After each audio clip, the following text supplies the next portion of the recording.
Hello, magandang gabi walking listeners. Welcome back sa I Walk You Listen. Samahan niyo akong mag-stroll muna dito sa kalsada habang ninanamnam ang lamig ng hangin at ang city lights.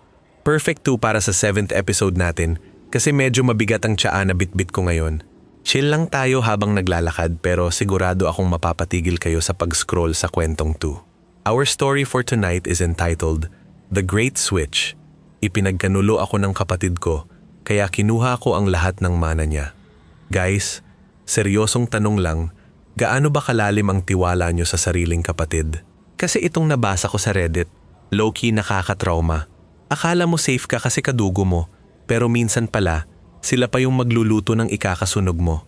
Hindi ko alam kung matutuwa ba ako sa poetic justice o matatakot sa ginawa ni OP, pero pakinggan nyo to kasi sobrang lala ng plot twist. Si OP at ang kuya niyang si Mark ay lumaking parang aso't pusa, pero nung tumanda, naging okay naman daw sila, o yun ang akala ni OP.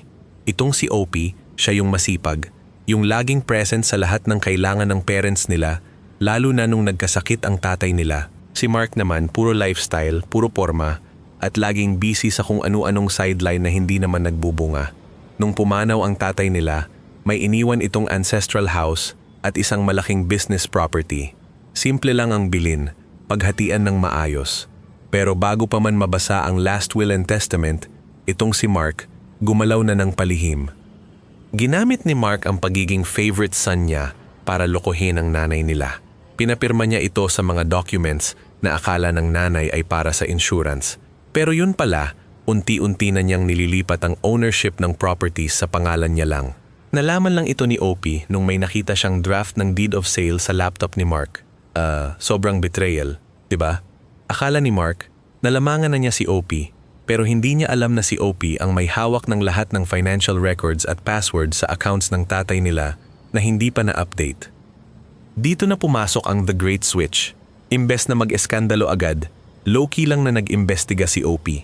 Nalaman niyang baon pala sa utang si Mark dahil sa sugal at bad investments.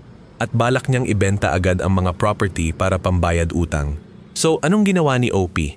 Ginamit niya ang access niya para i-freeze ang lahat ng liquid assets habang nire-report sa lawyer ang ginawang forging ng signatures ni Mark.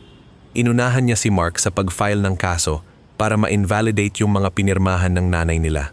Pero hindi lang yon, dahil sa sobrang galit ni OP, nilabas niya lahat ng receipts ng pagnanakaw ni Mark sa kumpanya nila noon pa man.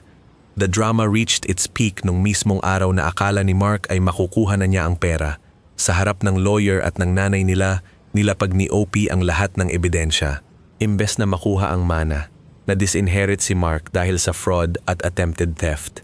Justice was served ng malamig. Ngayon, si OP na ang nagpapatakbo ng lahat at si Mark, ayun, tinalikuran ng lahat at kailangang magtrabaho ng doble para bayaran ang mga utang niya. Safe na ang nanay nila at ang legacy ng tatay nila.